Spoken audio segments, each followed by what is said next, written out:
जनाब साथियों का बहुत शुक्रिया, आप हमारे इस एहतजाज में शरीक हुए, इस एहतजाज को आपने कवर भी किया।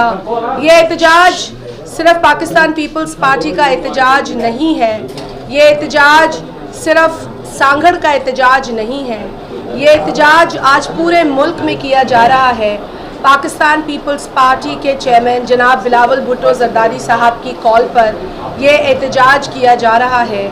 उस महंगाई के ख़िलाफ़, उस मुआशी कत्ल के ख़िलाफ़, उस बेरोज़गारी के ख़िलाफ़, उस हर चीज़ की कीमत के बढ़ने के ख़िलाफ़ जिसकी वजह से पाकिस्तान की आवाम का जीना मुश्किल हो चुका है।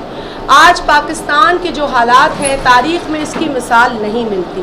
पेट्रोल की कीमत हर 15 रोज़ बाद बढ़ाई जाती है, बिजली की कीमतें मुतवातर बढ़ाई जा रही हैं, डीज़ल की कीमतें बढ़ाई जा रही हैं, मिट्टी के तेल की कीमतें बढ़ाई जा रही हैं, गैस जो कि हमें मुयस्सर भी नहीं है उसकी कीमतें भी बढ़ाई जा रही हैं। सिंध के अंदर जहां गैस प्रोड्यूस होती है उसको मजबूर किया जा रहा है कि हम LNG ख़रीदें, महंगी गैस की तरफ जाएं। ये ज़्यादती नहीं, ये जुल्म नहीं तो और क्या है।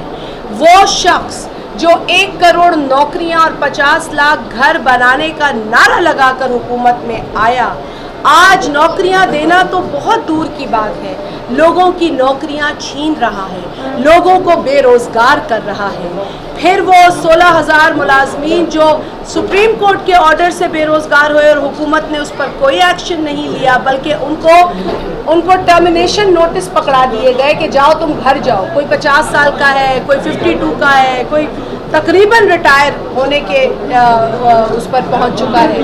और इसके साथ स्टील मिल, इसके साथ रेडियो पाकिस्तान, आपका PTDC, BTV, जो इदारा उठा के देखे वहाँ से इन्होंने लोगों को घर भेजा है, उनकी नौकरियाँ छीनी हैं। और उसके अलावा घर देने की बात करता था कि मैं छतें दूंगा, तो इसने लोगों को बेघर किया है, लोगों के घर, गरीबों के घर मिसमार किए हैं।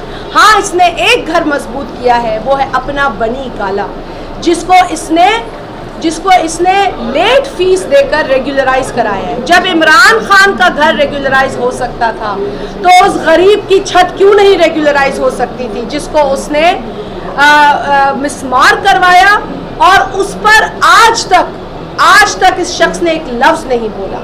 जब इससे कोई पूछता है कि मुल्क के हालात बुरे हैं, लोग बेरोज़गार हैं, लोग परेशान हैं, तो कहता है कि सुकून कब्र में होता है। जब एक दहशतगर्दों को ललकारते हैं, आज पूरे पाकिस्तान में कोई एक ऐसा लीडर नहीं है जो दहशतगर्दी के खिलाफ खुल के बात करे, लेकिन बिलावल भुट्टो साहब करते हैं क्योंकि वो अमन चाहते हैं इस मुल्क के अंदर, वो स्टेबिलिटी चाहते हैं इस मुल्क के अंदर, वो इस मुल्क की फलाह बहबूद तरक्की और इस मुल्क के दिफा में कोई कमी नहीं छोड़ते, चाहे वो मुल्क के अंदर हो या मुल्क के बाहर हो।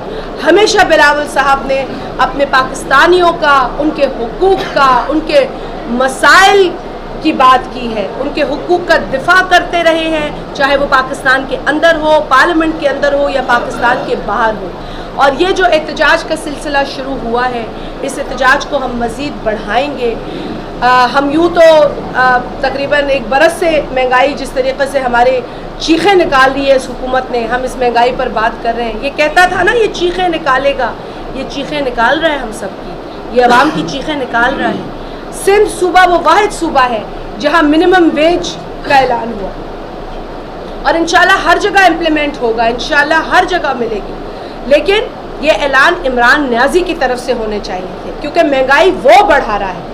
हम तो यहाँ एक सूबे की हुकूमत कोशिश कर रही है कि कोई रिलीफ दे, लेकिन वो हुकूमत जिसको पूरे फंड नहीं दिए जाते, जिसको NFC का हिस्सा जो मुकर्रर करदा है वो नहीं दिया जाता, जिसे पानी नहीं दिया जाता, जिसे गैस नहीं दी जाती, और जिसके चीफ मिनिस्टर के ऊपर सुबह से लेकर रात तक इनके पेट में मरोड़ें उठती हैं, लेकिन 11 करोड़ अवाम पर मुसल्लत जो इन्होंने एक नाअहल वज़ीर आला बिठाया है उसका जिक्र नहीं करते।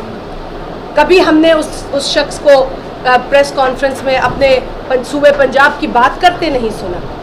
वो पंजाबी में कहते हैं कुग्गू कोड़ा। ये कुग्गू कोड़ा जो इन्होंने पंजाब में मुसल्लत किया है, पंजाब की आवाम के साथ जो ज़्यादती कर रहे हैं, हम इन तमाम ज़्यादतियों को एक्सपोज करेंगे। جو KP میں انہوں نے BRT کا جنازہ نکالا ہے، ہم اس کو بھی ایکسپوز کر رہے ہیں، اور یہ جو اسکینڈل چھپاتے